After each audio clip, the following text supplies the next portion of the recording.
تیسری قسم کی تقدیر وہ ہے جو اللہ روزانہ فیصلہ فرماتے ہیں، اس دن مقدر فرماتے ہیں، اس میں تبدیلی بھی ہو سکتی ہے۔ کیا فرمایا اللہ پاک نے کہ کل یوم ہوا فی شأن، تیرا رب ہر دن ایک نئی شان میں ہوتا ہے۔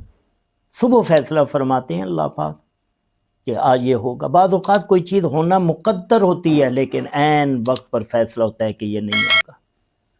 کل یوم ہوا فی شأن، مثلا آپ کو پیسے ملنے تھے، سب کچھ موجود تھا، کلیئر تھا، سب تیار تھے، سارے انتظامات ہوئے تھے، عین وقت پر پتہ چلا کہ بینک تو بند ہے، یا عین وقت پر کوئی ایسی حالت ہو گئی، کوئی ایسے حالات پیدا ہو گئے، کوئی ایسا واقعہ ہو گیا کہ جی ہڑتال ہو گئی، سب کچھ بند ہو گیا۔ اب ممکن اب چلو جی بھائی اب کیسے حاصل کریں؟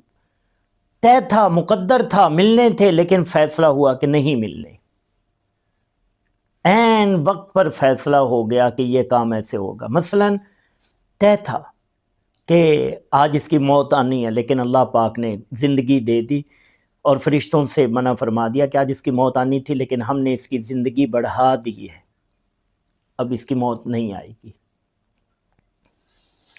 حضور نبی اکرم صلی اللہ علیہ وسلم فجر کی نماز پڑھانے کے لیے تشریف لائے، آپ نے بہت تاخیر سے تشریف لائے، آپ نے فجر کی نماز پڑھائی۔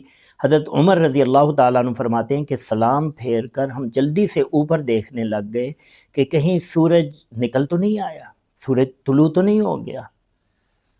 اس کے بعد نبی پاک صلی اللہ علیہ وسلم متوجہ ہوئے اور فرمایا جانتے ہو کہ آج میں دیر سے کیوں آیا ہوں؟ پھر فرمایا کہ میں نے تہجد پڑھی اور تہجد کے بعد مجھے غلبہ ہوا نیند کا اور میں وہیں مصلی پر سو گیا۔ تو اس حالت میں فرمایا کہ میرے اوپر کچھ لوگوں کے حالات منکشف کیے گئے، ان کی حالت دکھائی گئی اور وجوہات بتلائی گئیں تبدیلی کی کہ ایسے تبدیلی ہوتی ہے اور ایسے فیصلہ بدلتا ہے اور ایسے ہوتا ہے اور یہ ہوتا ہے۔ وہ حالت یعنی کشف کی حالت تھی یا آپ کا خواب تھا یا کوئی بھی حالت تھی، آپ نے اس کو بیان فرمایا ہے۔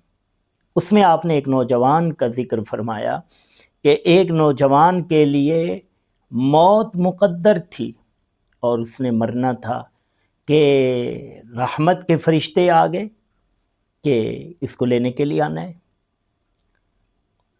اور ادھر سے دوسرے فرشتے آئے، انہوں نے منع کر دیا کہ نہیں لینا، کہ اللہ پاک نے فرشتوں کو بھیجا، لیکن اس وقت میں کیا ہوا، اللہ پاک نے منع کر دیا کہ ابھی اس کی روح قبض نہیں کرنی، اور وجہ یہ بیان فرمائی کہ اس کی والدہ اس کے لیے دعا کر رہی تھی، اس کی زندگی کے لیے دعا کر رہی تھی، ہم نے اس کی دعا کو قبول کر لیا۔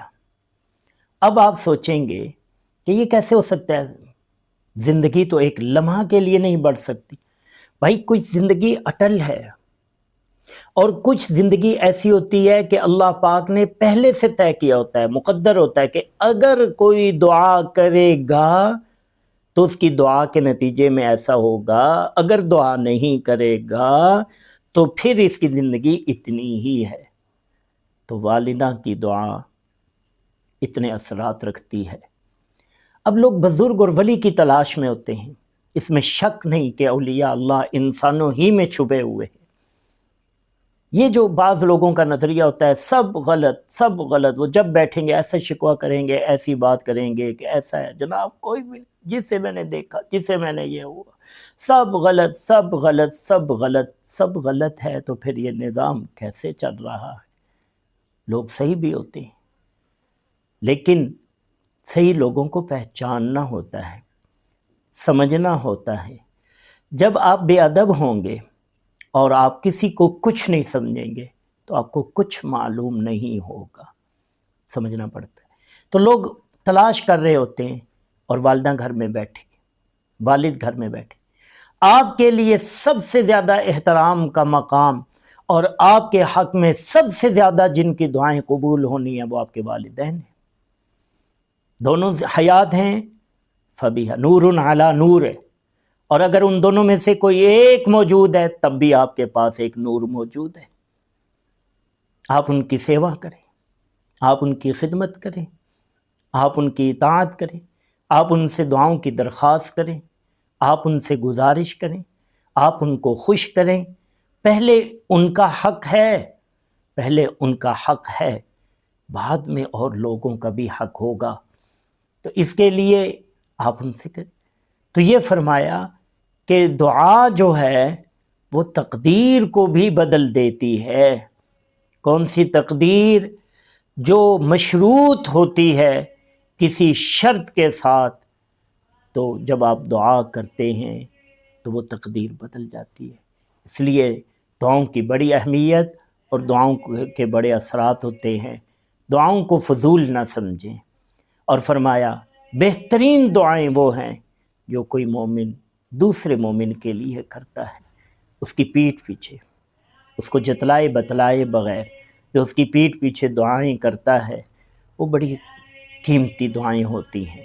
منہ پہ تو سب دعائیں دیتے ہیں، لیکن کوئی کسی کی تڑپ رکھے اور کسی کے لیے اٹھ کے دعا کرے اور کسی کی فکر کرے، اس کے لیے جب آپ کسی کی فکر کریں گے تو آپ کی فکر کرنے والے بھی دنیا میں موجود ہوں گے، پیدا ہو جائیں گے۔